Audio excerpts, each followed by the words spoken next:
कोई आपके हाथ से छीन कर ले जा सकता है, लेकिन आपके नसीब से छीन कर नहीं ले जा सकता। मैं हूं आरजे कार्तिक। एक बड़ी छोटी सी कहानी सुनाता हूं दोस्तों आपको। पुराने ज़माने की कहानी है।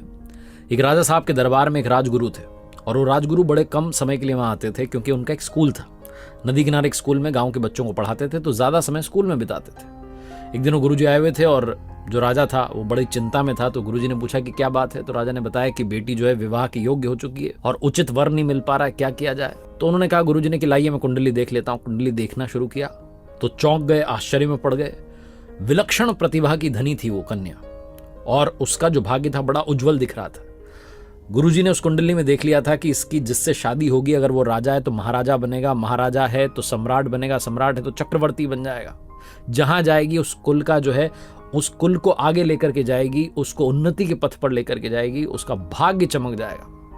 और जैसे ही ये सब इन्होंने देखा, इनके दिमाग में बुराइयां हावी हो गई। इनको लगा कि अगर ऐसा ही कुछ होना है तो मेरी शादी हो जाए, मैं ही शादी कर लेता हूं, मैं ही महाराजा बन जाऊंगा। तो गुरुजी के मन में विकार हावी हो गए, बुराइयां हावी हो गई, और गुरुजी ने चाल चली। इन्होंने कहा राजा से कि राजा साहब, बच्ची आपकी जो है विलक्षण प्रतिभा वाली है, जिस कुल में जाएगी उसका भाग्य उदय कर देगी, कुल का जो है उजाला ही उजाला कर देगी जीवन में। लेकिन अगर आप इसका सीधा विवाह करा देते हैं तो ये अड़चन है कि ये कुल का नाश भी कर सकती है। वो कुल भी खत्म हो जाएगा और आपका परिवार भी खत्म हो जाएगा, ऐसा इसकी कुंडली में लिखा है। राजा चिंता में पड़ गया, बोलने लगा कि क्या किया जाए। तो गुरुजी ने कहा कि एक बड़ा आसान सा उपाय है। आप एक बड़े से बक्से में कन्या को बैठा दीजिए, हीरे जवाहरात और ज्वेलरी जो है उसमें रख दीजिए, ताकि कहीं आगे जीवन में इसकी दिक्कत ना आए, और उस बक्से को नदी की धारा में प्रवाहित कर दीजिए। स्वेच्छा से जहां ये बक्सा जिसके पास पहुंचेगा, जिसकी शादी इससे होगी कन्या से, उसके जीवन में उजाला ही उजाला होगा। चाहे वो सामान्य सा व्यक्ति क्यों ना हो, वो राजा महाराजा बन जाएगा। आप चिंता मत कीजिए, मेरी बात पर भरोसा कीजिए। गुरुजी की उस चाल में वो राजा फंस गया। राजा ने कहा ठीक है, आप कह रहे हैं तो आपको इतना मानते हैं। उनकी बात को माना गया। एक बड़े बक्से में जो है बैठाया गया उस कन्या को। वो नहीं चाह रही थी, लेकिन पिताजी की आज्ञा थी तो माननी पड़ी। एक नदी की धारा में उसको प्रवाहित कर दिया गया, बक्से को बहा दिया गया। बहुत सारा उसमें जो है हीरे जवाहरात ज्वेलरी जो है भर दी गई थी।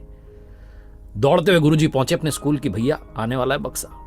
जाकर के जो था बच्चों से कहा कि सुनो, आज छुट्टी है, कोई पढ़ाई वढ़ाई नहीं होगी, नदी किनारे पहुंच जाओ, एक काम आपको करना है मेरा। एक बक्सा बहता हुआ आ रहा है, उस बक्से को उठा करके लाना और मेरे कक्ष में ला करके रख देना, और बाहर से दरवाजा लगा देना। मैं चाहे लाख चिल्लाऊं, दरवाजा मत खोलना।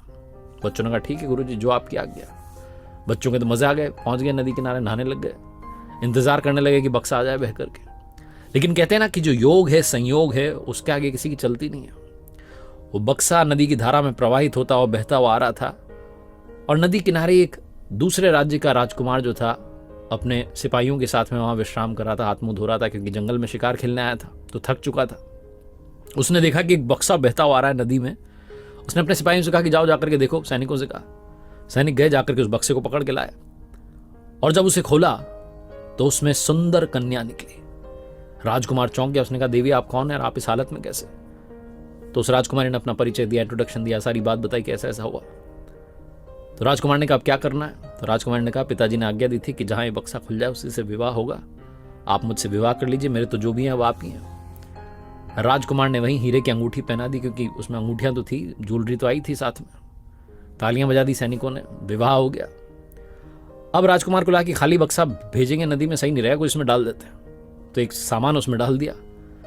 उधर नदी किनारे जो बच्चे थे वो इंतजार कर रहे थे। गुरुजी का आदेश था कि एक बक्सा बहते हुए आएगा, तो उन्हें इंतजार था कि आने वाला है। तभी उनकी नजर पड़ी, एक बक्सा बहता हुआ आ रहा था। बड़ी मशक्कत के बाद उसको नदी में से निकाला। बक्से को बड़ा भारी था। 20-25 जो बच्चे थे सब मिलकर के उसको उठाने लगे, और ले जाकर के जैसे तैसे गुरुजी के कमरे में जाकर के उसको छोड़ दिया। गुरुजी ने तो आदेश दिया था बाहर से दरवाजा लगा देना, बाहर से दरवाजा लगा दिया। गुरुजी अंदर थे और बड़े उत्साहित थे कि बक्सा खुलेगा, कन्या जो है इसमें होगी और शादी कर लूंगा और मेरा भाग्य चमक जाएगा। बिना देरी के उन्होंने बक्सा खोला तो अंदर जिंदा भालू था। वो राजकुमार जंगल में शिकार के लिए आया था, तो एक जिंदा भालू पकड़ लिया था उसने। उसी भालू को उसने उस बक्से में बंद कर दिया था। जैसे ही बक्सा खुला, जिंदा भालू बाहर निकला। वो तो परेशान हो रखा था भालू, वो अटैक करने लगा गुरुजी पर। गुरुजी चिल्लाने लगे बचाओ बचाओ। जो बच्चे थे उनको आवाज आ रही थी गुरुजी की बचाओ बचाओ, लेकिन उनको पता था, गुरुजी ने कहा था कितना भी चिल्लाऊं दरवाजा मत खोलना। एक लड़के ने सोचा कि खोल देता हूं दरवाजा, तो मॉनिटर ने डांट दिया कि नहीं, मना किया था गुरुजी ने। सारे बच्चे चुपचाप रहे बाहर ही, और अंदर जो भालू था वो हमला करने लगा। गुरुजी को लगा कि अब तो जान जाने वाली है। तब उन्होंने चौक उठाई और ब्लैक बोर्ड पर लिख दिया, ममो इच्छा देवनाशम देव इच्छा प्रबलम राजद्वारे राजकन्या विप्रभालु भक्षितम, यानी कि राजद्वार पर राजकन्या पहुंची गई, जो उसका भाग्य था, जो लिखा हुआ था कि उसकी शादी जिससे होगी वो राजा से महाराजा, महाराजा से सम्राट बनेगा, वो पहुंच गई और एक गुरु को भालू खा गया। यानी कि मेरी इच्छा का नाश हो गया और उनकी इच्छा प्रबल रही। जीवन में जो होना है वो होकर के रहेगा। पहली बात तो ये कहानी सिखाती है, और दूसरी बात ये सिखाती है कि अगर आपकी बुराइयां आप पर हावी हो गई तो आपका अंत निश्चित है। इसलिए बुराइयों को अपने ऊपर हावी मत होने दो। एक बार फिर से वही बात जो अक्सर आपसे कहता हूं, कर दिखाओ कुछ ऐसा कि दुनिया करना चाहे आपके जैसा। याद